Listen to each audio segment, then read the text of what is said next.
Prochaine invitation, Chucky.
Quand on venait il y a 10 ans ou bien 5 ans ici, on voyait presque rien, sauf il y avait quelques pierres hein, sur la terre. Les pierres les plus foncées. Voilà. Et en plus, il y a un mois, quand on est venu ici, il y avait de la neige. Et il y a un mois, j'étais là encore. Et alors, regardez, on a passé par la porte de Syrie. Vous avez l'avenue de Syrie, parce que encore sur cette direction, vous avez l'Est. Et à l'autre côté, ça y est, à l'autre côté, vous avez la porte de Éphèse. Et la porte de Aphrodisia, c'est la porte de Hiérapolis. Il y avait 4 portes. Et la ville était construite d'après le plan de Hippodamos. Hein, avec les rues qui se croisent à angle. Qui se croisent avec les angles droits. D'accord. Et ces 2 rues étaient également ouvertes pour disponibles pour le passage des chars. Et d'ailleurs, les traces, regardez. Hein, vous voyez, par exemple, par terre, vous voyez les roues de chars qui ont qui ont creusé. Mais il y a une chose très importante. Entre les 2 roues de chars romains, il y a toujours la même distance qui nous a donné la référence pour la construction des chemins de fer, sauf l'Espagne. En Espagne, c'est un peu plus petit. La Russie aussi, oui, c'est vrai. La Russie aussi. Il y a encore quelques autres pays, mais sinon, dans tous les autres pays, c'est toujours pareil. Mais il y a une chose encore intéressante. Ou bien c'était réalisé après l'érosion par les roues, ou bien c'était fait exprès pour que les chars ne quittent pas leur trajet, surtout quand ils ont peur, les chevaux, quand ils ont peur des chiens, hein, des chiens errants qui se promenaient comme ça. Voilà. Il y a un terme, c'est Laodicien, on dit. Normalement, quand vous traduisez en français, ça sera un habitant de Laodicée. Mais quand les Anglais ont adopté ce terme dans leur langue, il n'y avait plus de la ville de Laodicée. Ça veut dire celui qui n'a pas de tendance particulière, nette pour la religion, ni de ce côté-là, ni de l'autre côté. Vous comprenez? Et on appelle en anglais de Laodicien. Voilà. C'est intéressant. Ça vient de cette ville, avec les dires ni de... froid ni chaud, comme l'eau qui sort à 55 degrés et qui arrivait en ville. Il était 55 degrés. On n'entend pas. Est-ce que c'est de l'indifférence? Non, c'est de manque d'intérêt, pas d'intérêt. C'est pas de l'indifférence, c'est une réaction. C'est-à-dire celui qui ne s'intéresse pas beaucoup à la religion, hein, c'est ça, l'audition. Quand on lui pose la question, est-ce que vous êtes croyant? Oui, mais est-ce que vous faites quelque chose pour la... Non, voilà. Ni chaud, ni froid. Voilà, mais c'est voilà. C'est pas compliqué non plus. Les dédicaces passeront peut-être. Donc je vais pas faire les coups. Non mais quand il parle c'est plus... Non mais pas comme ça. Et encore 5 pièces par là. Et on essaie d'accumuler toutes les pièces en faisant le tour. En faisant le tour. Et l'adversaire aussi essaie de faire la même chose. Et de temps en temps, il y en a qui se croisent. Et on dit casser, bouffer la pièce de l'autre. Et une fois que vous avez la pièce cassée, vous êtes obligé de commencer de point d'origine, hein, de point de départ. Vous êtes puni, ça veut dire. Mais quand je mets par exemple 2 pièces l'une sur l'autre, dans celui-là, on ne peut pas utiliser cette partie. C'est occupé, ça veut dire. Hein, vous comprenez peut-être. Moi, je peux vous montrer pendant le... Il n'y a pas la séparation. Il n'y a pas la séparation. Normalement, il y a regardez au milieu, c'est le C'est le trick-track. Le trick-track ou le backgammon, c'est ceux qui savent jouer. Cette ville avait le titre Néokoros aussi, c'est-à-dire qui avait le droit de faire, de construire, de bâtir un temple. Parce que toutes les villes n'avaient pas le droit de construire, bâtir des temples. Mais ils avaient déjà obtenu à partir du 1er siècle. Voilà. Et on est toujours sur la rue de la Syrie. Et on va tout de suite passer devant les fontaines monumentales. Bon, il n'y a pas grand-chose encore. Mais il y a des villes dans lesquelles ils ont réussi d'avoir de l'eau, comme à l'époque. Hein, surtout la fontaine des Antonines, dans la ville de Sagala-Sos. Et c'est très connu dans les milieux archéologiques, surtout en Belgique, parce que ce sont les Belges qui réalisent les travaux là-bas. Tout de suite, on va passer devant les coudes et vous aurez une idée en ce qui concerne la distribution de l'eau dans la ville. Venez s'il vous plaît. Venez. Il y avait des petites, pas seulement avec les roues des chars, hein, c'était fait exprès également pour avoir des coulées d'eau facilement pour rafraîchir les villes. Surtout à Éphèse, on voit les meilleurs exemples. En arrivant, je vais vous montrer devant une fontaine monumentale. Et juste ici, regardez au coin du bâtiment d'Inferme, vous avez les coudes pour changer la direction des tuyaux.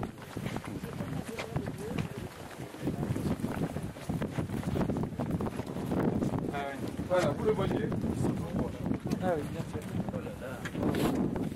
Bon, ils ont utilisé du marbre. La ville de Denizli est la ville l'une des plus importantes pour les carrières de marbre. Mais la première ville, c'est Afyon. Afyon. Le mot Afyon est dérivé de l'opium. Mais par contre, ici, comme c'était beaucoup plus facile de trouver, ils ont profité du travertin jaune aussi. C'est ce que vous voyez ici, ou bien en face, c'est du travertin jaune qu'on appelle. D'accord, l'autre côté, ce sont les balnéaires. Et devant, il y avait un petit agora. Mais comme je vous ai dit, dans cette ville, il y en avait 4. Bon, après ici, c'est ce que nous verrons, c'est la porte de Éphèse en face, et ensuite on va voir le théâtre. Dans la vallée de Lycos, on a un produit agricole caractéristique. La première fois, Strabon nous parle de ce produit en disant que c'était dans la vallée de Lycos. Ce sont les... c'est ce qu'on met dans la salade, les petits... Oh. Non, non, non, non, non, ça pousse... Le cresson. Non, oh là là. Les capres, voilà, les capriers. Les capres. Ce sont les produits agricoles les plus rentables du monde, on dit, parce que vous donnez 2 fois au champ pour semer et pour récolter. Là, il a été secoué. Hein. Vous verrez que c'est pour le vent de l'après-midi. Ils ont prévu ce théâtre. Un instant. Pour le vent de l'après-midi. C'est-à-dire, ils faisaient... Un instant. Oui, voilà, après-midi, c'est pour pouvoir profiter du vent qui vient de l'ouest. Mais sinon, il y a un autre théâtre qui était utilisé dans la matinée aussi. Je vais vous montrer. Il a été secoué plutôt... celui-là. Hein. Pardon? Il a été secoué, hein, non? Secoué, oui, bien sûr, mais on l'a trouvé comme ça. Hein. Par exemple, dans la ville, il n'y avait pas de tas de terre, mais ici, on l'a trouvé comme ça. Il n'y a pas eu de travaux jusqu'à maintenant. C'est un cavéa. C'est pas tout à fait comme un théâtre. Parce que dans le théâtre, il faisait, disons, les parties des spectateurs, c'est-à-dire le théâtre, les auditoriums, ou bien les cavéas étaient adossés à une colline. Mais ici, ils ont creusé pour avoir la même... Ils ont creusé, c'est pas naturel. Non, ils ont creusé, il y a une deuxième partie pareille.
Donc bienvenue chez nous, hein.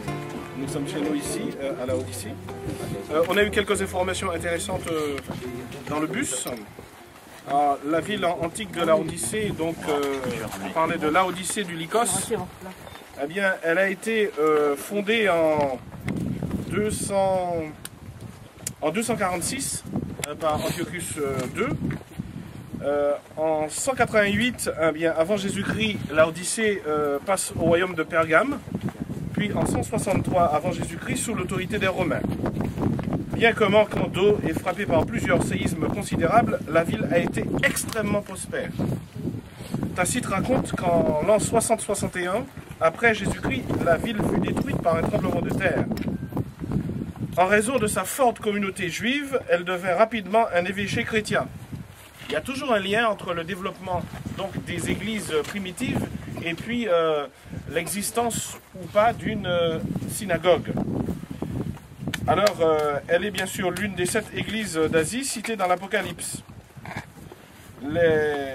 Un important concile va s'y dérouler vers 364 après Jésus-Christ, et Laodicée va prospérer au détriment de sa voisine qui s'appelle Colosse. En 494, la ville est détruite par un tremblement de terre qui marque le début de son déclin. Alors maintenant, sans autre, on va lire la fameuse lettre à Laodicée. Écrit à l'ange de l'église de Laodicée, voici ce que dit l'Amen, le témoin fidèle et véritable, l'auteur de la création de Dieu. Je connais tes œuvres, je sais que tu n'es ni froid ni bouillant, si seulement tu étais froid ou bouillant. Ainsi, parce que tu es tiède et que tu n'es ni froid ni bouillant, je vais te vomir de ma bouche. En effet, tu dis, je suis riche, je me suis enrichi, et je n'ai besoin de rien. Et tu ne sais pas que tu es malheureux, misérable, pauvre, aveugle et nu. Je te conseille donc d'acheter chez moi de l'or purifié par le feu, afin que tu deviennes vraiment riche, des vêtements blancs afin que tu sois habillé et qu'on ne voit plus la honte de ta nudité, ainsi qu'un remède à appliquer sur tes yeux afin que tu vois. Moi je reprends et je corrige tout ce que j'aime. Aie donc du zèle et repens-toi. Voici, je me tiens à la porte et je frappe. Si quelqu'un entend ma voix et ouvre la porte, j'entrerai chez lui, je souperai avec lui et lui avec moi. Le vainqueur, je le ferai asseoir avec moi sur mon trône, tout comme moi aussi j'ai vaincu et me suis assis avec mon Père sur son trône. Que celui qui a des oreilles écoute ce que l'Esprit dit aux églises. Merci. Donc jusqu'à maintenant, nous avons, dans les commentaires que nous avons faits sur les différentes églises, nous avons procédé à une lecture diachronique. C'est-à-dire qu'on considère qu'en adressant ces lettres aux 7 églises, pourquoi 7? Il y en avait plus. Hein. Il y avait une église à Colosse, il y en avait une autre à Hierapolis. Mais Jean fait le choix d'adresser sous l'inspiration, bien sûr, 7 lettres aux 7 églises. Ce chiffre 7 indiquant une certaine intégralité. Donc en s'adressant à ces 7 églises, Jean s'adresse à toutes les églises, à toutes les églises qui sont, comment dirais-je, organisées dans le bassin méditerranéen à l'époque, mais aussi aux églises de tous les temps. Donc si on suit cette lecture diachronique, on est à la 7e église, c'est-à-dire à la dernière. En revanche, il y a une préoccupation sur l'état de tiédeur. Tout se joue entre le boire et le manger. Hein. Il y a un problème de tiédeur. Cette ville est alimentée par une eau qui arrive ici en étant tiède. Et comme par hasard, eh bien, Jésus lui reproche de ne pas être froide ou bouillante.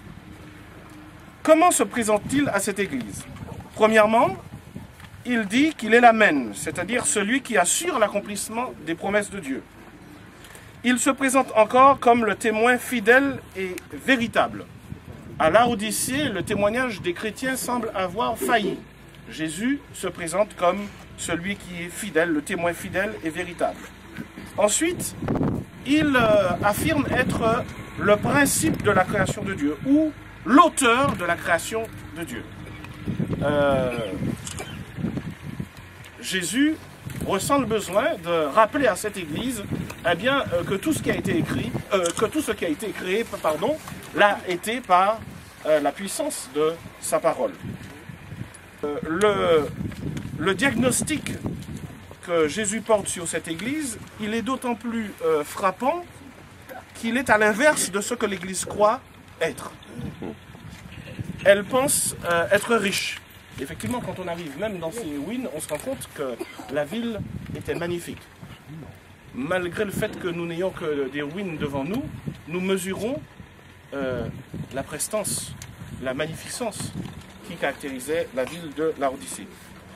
Le conseil que Jésus va donner aux chrétiens de cette ville, eh bien, ils sont au nombre de 3. Je reprends le texte, ça sera plus simple. Je te conseille donc d'acheter chez moi de l'or purifié par le feu, afin que tu deviennes vraiment riche. L'attaque est directe. Laodicée, c'est une ville de commerce. Quand on sortait d'Égypte et qu'on se rendait donc en direction de l'Europe, il y avait donc 2 routes que l'on pouvait emprunter. Une qui passait donc par Laodicée, qui était la plus courte, et une autre qui passait par Ankara, qui était la plus longue. Eh bien, cette ville a prospéré grâce à son commerce, à la fabrication de son fameux baume là, de collyre pour les yeux, qui était connu dans toute la région. Ensuite, avec la fabrication de ces fameuses tuniques en laine de mouton noir, il est question dans les conseils de vêtements blancs. Oui, justement. Il y a un petit peu... Justement, ils sont dans leur confort, etc. Et il va transformer et purifier cette Église. Absolument. Absolument. Alors c'est très important ce que tu dis, Fabienne. Jésus n'a pas rejeté cette Église.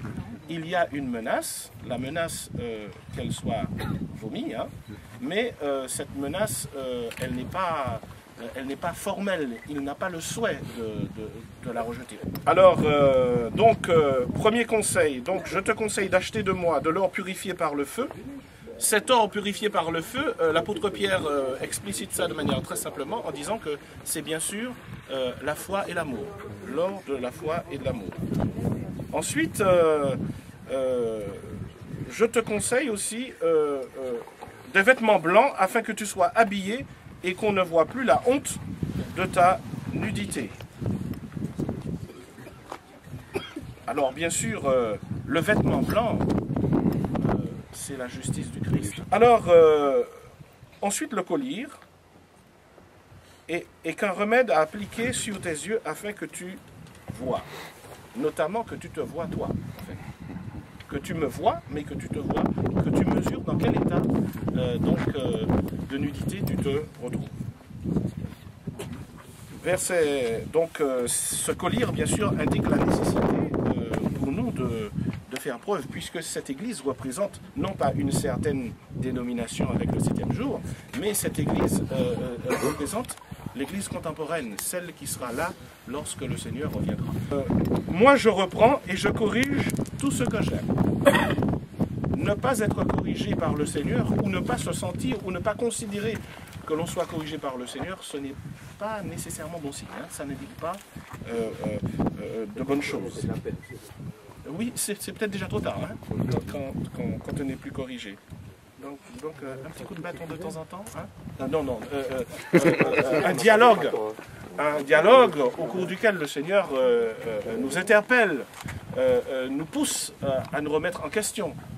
Même si ça fait pleurer, c'est bon signe. Cela veut dire qu'il nous aime. Qu'il nous aime et et que nous avons de l'importance à ses yeux. Alors, devant cet état de tiédeur, une invitation au zèle.